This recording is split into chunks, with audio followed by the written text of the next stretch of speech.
Do you know how to criticize, how to discipline in a constructive way? Or does it demoralize another person? Think of it the other way around. When you've been criticized, and let's go back even to our childhood, parents, educators, others, how did it make you feel? Did it motivate you to grow? Or did it demoralize you? Did it break your spirit? And that is the vital litmus test to know whether the critique, whether the discipline is being done in the proper fashion. It's something we don't look closely enough at because it's so easy, our knee-jerk reactions. Someone does something, even if you're not that judgmental, we'll talk about judgmentalism in a moment, there's sometimes that just reaction. You're annoyed, you're disturbed, so you say something very dismissive, and you're not really thinking about it, and you end up actually not really helping the problem. Especially if you also include judgmentalism, which unfortunately many of us have, then there's also that element of, say condescension is a strong word, but in general, a type of element of judging another. So of course your critique is going to also be in that same spirit. Now, there's also the other extreme. There are people, something happens, and they ignore it. Now, many things we should ignore. There are a lot of things that we should just move on, be resilient, and that's that. But there are areas in life where we need to address it. Your child comes home from school and did something really not appropriate. Hit another child, bullied. So there are parents who'll just say, it's never my child. It's the other child, it's their parents, it's the school, it's the principal, it's God, whatever. The other extreme are the disciplinarian parents. They hear something, they right away ground the child. And what happens? You break the spirit of the child, you demoralize the child. Okay, one time, we all make mistakes. But if this is repeated, you're literally hurting your own child in the name of discipline. Is there a third approach? Absolutely. And that's the purpose of this discussion. It requires, however, deliberating, being deliberate, being reflective, being thoughtful, not just reacting. Because just as it is in, let's take it in medicine, the problem, any symptom is one thing. You can nip it in the bud, hopefully, and eliminate it. One of the worst problems is the problem that comes as a result of the problem, how you deal with it. If you deal with something the wrong way, with an infection, you make the problem far worse. There's no doubt, and I see it from my own experience over the years, that most problems, interpersonal problems between parents and children, between siblings, between spouses, between friends, between the companies, between the colleagues, co-workers, strangers, is not always the initial problem, it's the reaction to the problem. I was just dealing with a situation where a family discovered, unfortunately, one of their children was diagnosed with bipolar. The way they handled it was so unhealthy, it made it far worse. So it's like one thing, there's a fire. Fine, let's contain it. Let's stop the bleeding as much as we can and deal with it. But what happens if the father reacts in one way and the mother in another? One goes into denial. One goes into complete distortions. All because of their discomfort. So then you're projecting your stuff and making the problem far bigger. We don't even realize how often we contribute to putting fuel on the fire. We may have good intentions. I'm not questioning that. But are you doing the right thing? So reacting to something is equally important, if not more important, than the initial issue. I mean, there's that very strong statement about abuse, that the silence was worse than the rape. And I apologize if it offends anyone, those terms. The point I want to make, the silence is worse than the crime. The crime is bad enough, but then silence, invalidation, it never happened. Let's move on. That can be far more devastating. In our context, something may require discipline, something may require some reaction, but often the reaction brings our personality into it. So point number one is think about, are you considering the good of the situation, the person you are trying to discipline or criticize? and we'll talk in a moment whether you're even that person, but let's assume you're the parent, you're the responsible party. Are you thinking about what is going to be best in the situation, or you're bringing your own personality into it? Maybe your anger, maybe your resentment, maybe just your natural wiring or your nurture or nature style of attitude. You get upset at something. That's step number one. Stop yourself. The first thing is always pause and reflect. What is the best way to deal with this? Strategize.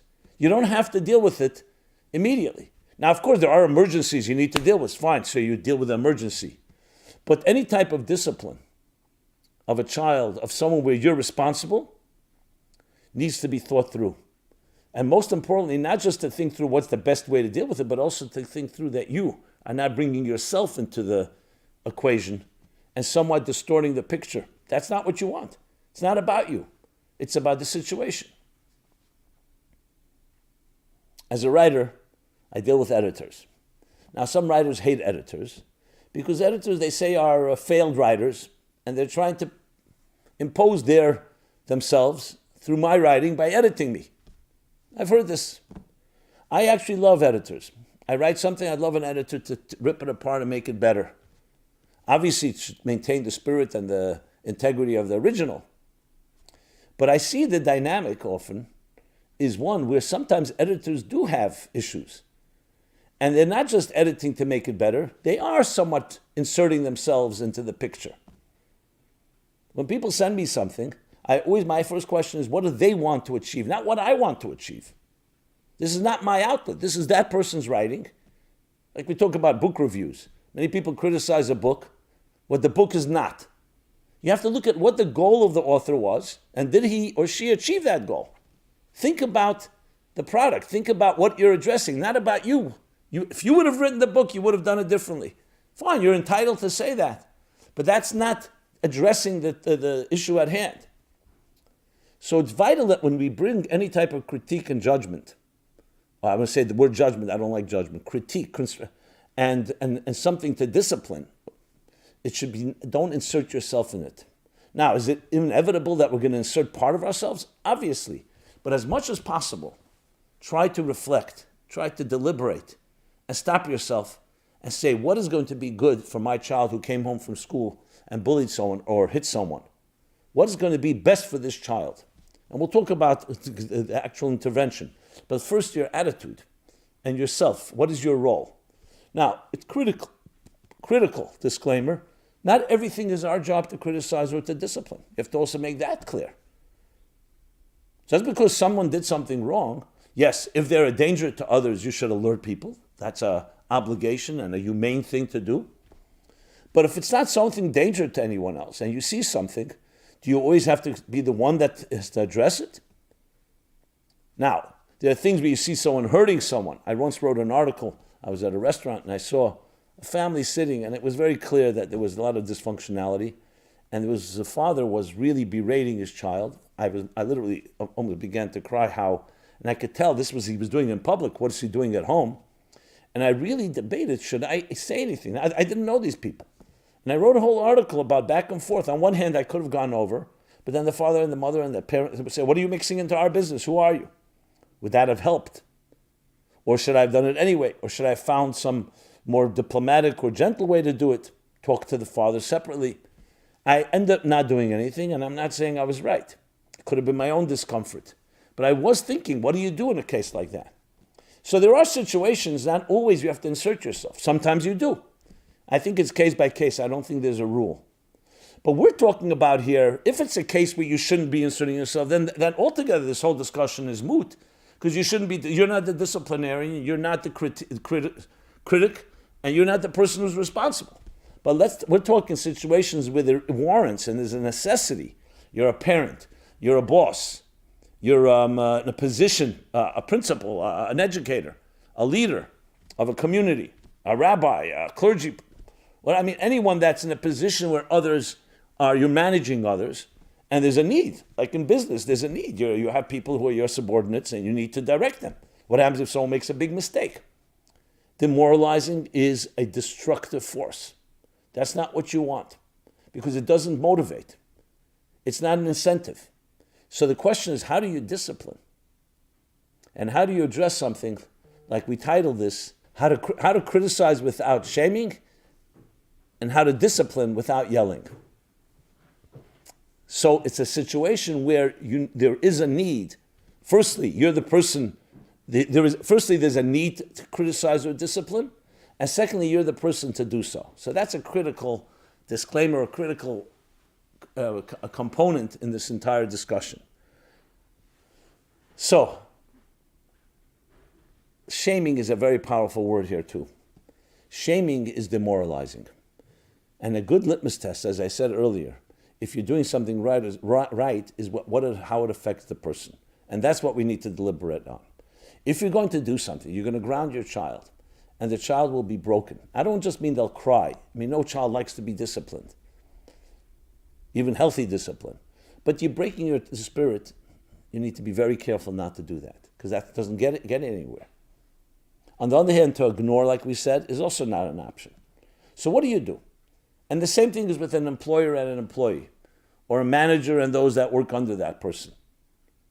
So the third option, which is not to ignore, because you can't ignore it, because it's an important issue, and you shouldn't ignore it, and also not demoralize and break the spirit of the person. The third option is at the deliberation is not to insert yourself. We stated that, that's clear. But now comes down to this: what will benefit the person most? How will they learn from it? And how will be an incentive that they don't do it again? Now, they may not do it again out of fear because they don't want to be punished. They don't want to be hurt again. That's short term. You want to educate them, inspire them, to teach them. So I read somewhere that there was, I think at IBM, a new vice president was hired, and he had decisions to make, and he made a decision that cost the company a serious loss, 15, 20 million, maybe even more, I don't remember the numbers. And he was sure that's it, he's being fired. He was summoned by his superior is sitting in the desk, and this was it. He thought he was getting the axe. And superior says to him, I'm reviewing what happened, and I want you to know that we see this as an investment in you. It's a $15, $20 million investment in this mistake you made, that you'll learn from it. Not just not to make it again, but to even improve and build this company with your responsibilities. What do you think happened next? Not only was he motivated, he ended up making money for the company that far overshadowed that loss, hundreds of millions of dollars. That's an example. Now, you could say, 1 second, maybe he should have been fired. Well, this manager or his superior recognized the talent. He didn't just jump. He didn't have the knee-jerk reaction.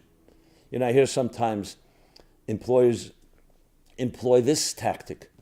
Something they want to discipline one of their workers, they call them into their office. And of course, the person is ready to hear the worst, and you prepare yourself, and you're all defensive and all of that. And I've heard that they stand up from their desk, and they tell the person who caused the problem, they say, please sit in my chair. And they sit in that person's chair and say, if you were the boss and I did this, what would you do? Now, does this always work? It's case by case. But when you think about it, these are all strategies that are empowering, not demoralizing. They're not shaming the person. They're motivating the person. Yes, it's recognizing there's a problem. It's not ignoring it.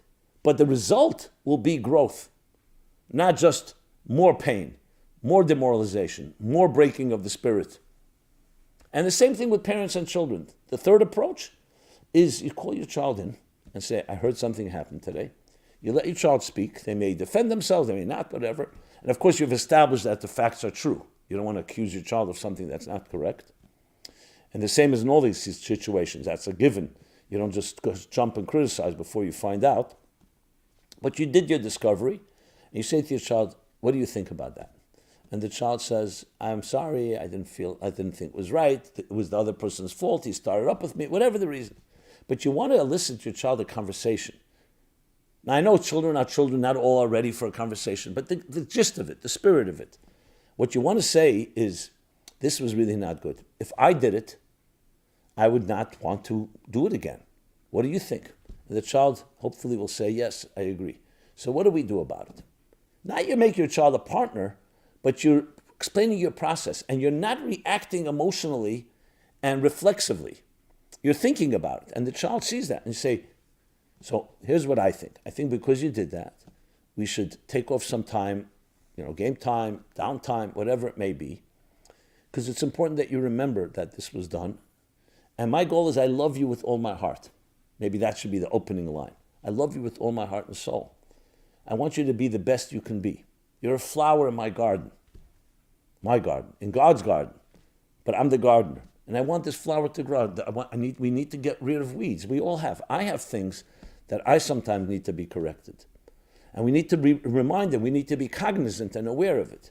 So we need to do something, but it's coming from love.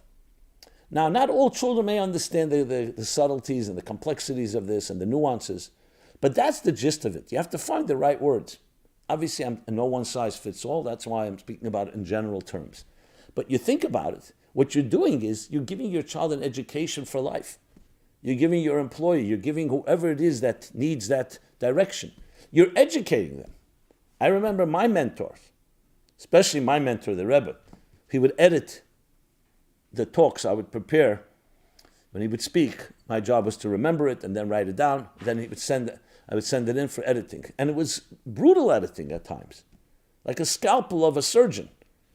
This sharp, razor-sharp mind, picking apart. I loved it. I embraced it. There are times he would write shocking. Now, someone else, maybe with a fragile ego or thin skin, wouldn't be able to handle it. But to me, it was the growth. I am here today because of that critique. Now, obviously, there were many good things as well. It didn't just come critique. When a coach, you hire a coach, you're the number one tennis player in the world, or any other athlete, or whatever it may be, and you have a coach, and you get into a funk. Your talent is there, but for whatever reason, you had an injury, you had a loss, the opponent got into your head. What does a good coach do? You pay them to do. They kick you in the pants in a good way. They motivate you. They say you can do it. You don't want them feeding onto your own resignation or own lack of confidence and pessimism.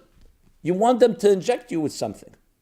It's the best thing in life to have a good friend. Invite them in and say, I want to hear the truth. Now, obviously, you need someone you trust that you know is not going to just use it as an opportunity to just berate and criticize. But we're so surrounded with that environment where people just knee-jerk criticize. The media, it's not thought through. It's entertainment, and many times, and it's sensationalism. What we need is the authentic, with integrity, way of looking at something. And just as it is with yourself, if you're an honest person, you feel you did something wrong, you can also beat yourself up and demoralize yourself. Guilt. Always, you have to say, okay, what did I learn from this? I may have made a big mistake. Maybe I have to say I'm sorry. Maybe I have to correct it as much as possible. But what do I learn from this? I learned from this not to do it again. I learned from this maybe some sensitivity I didn't have before. I developed something. Who has not had this situation? I mean, on so many levels this happens. As a person myself who has employees, and I have a great team that I work with, I employ this all the time. Now, when you make mistakes, of course we'll make mistakes. But there's a dignity that you always want to preserve, the dignity of the person that you are, even when you have something to say and know how to say it. Now, I'm not talking about avoiding it. Many of us don't like confrontation, so we avoid it, or we tiptoe around it, or we walk on eggshells, and we don't really get the message across. We're talking about getting the message across, but always preserving the dignity of the person, not shaming them, not just in public, always even privately, not yelling, not screaming, but a reaction that is far more constructive and productive. So it takes two key things. One, to deliberate, pause, and think about what you're going to do.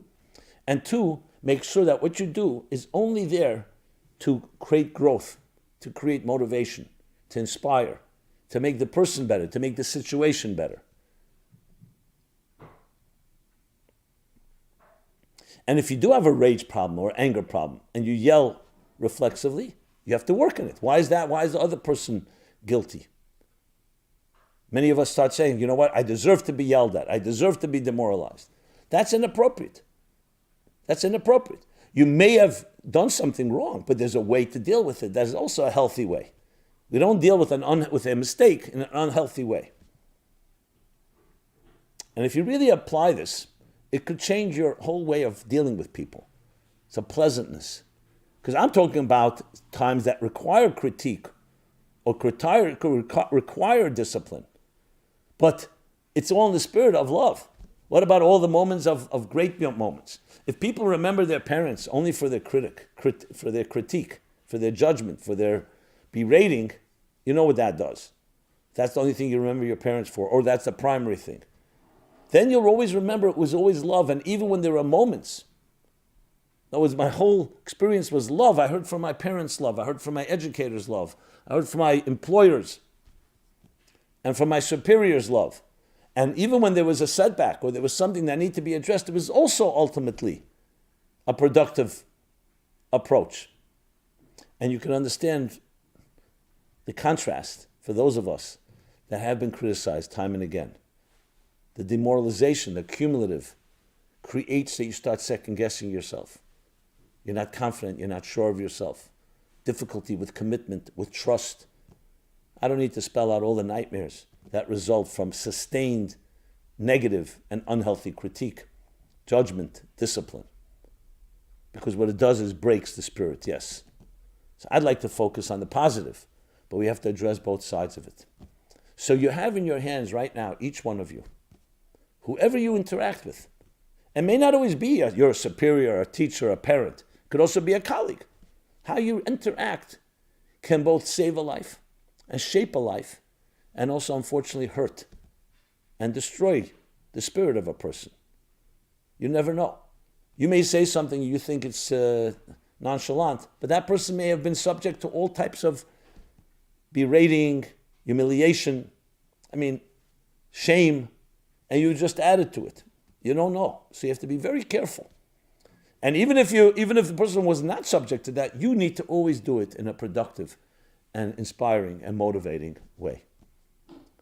Humiliation is the greatest crime. Humiliating the dignity of an indispensable divine soul in this world. No person deserves that. Something needs to be addressed, we address it. Sometimes even something needs to be addressed even in strong terms. A criminal. You'll say, what about a criminal? Even a criminal who's prosecuted and for something that really was murder, rape, crimes against humanity. Even there, we need compassion. What does compassion mean? Doesn't mean compassion you let him off the hook. He may need to go to prison, and sometimes even capital punishment. But even that is not because we're getting even. It's not because we're getting our anger out or vengeance. It's because that is what's necessary under the circumstances. It's a bigger topic, and I don't really want to digress, but it's the same theme and the same spirit. We're here to build this world. There's an expression in the Bible. It says, judge the people and preserve them and save them.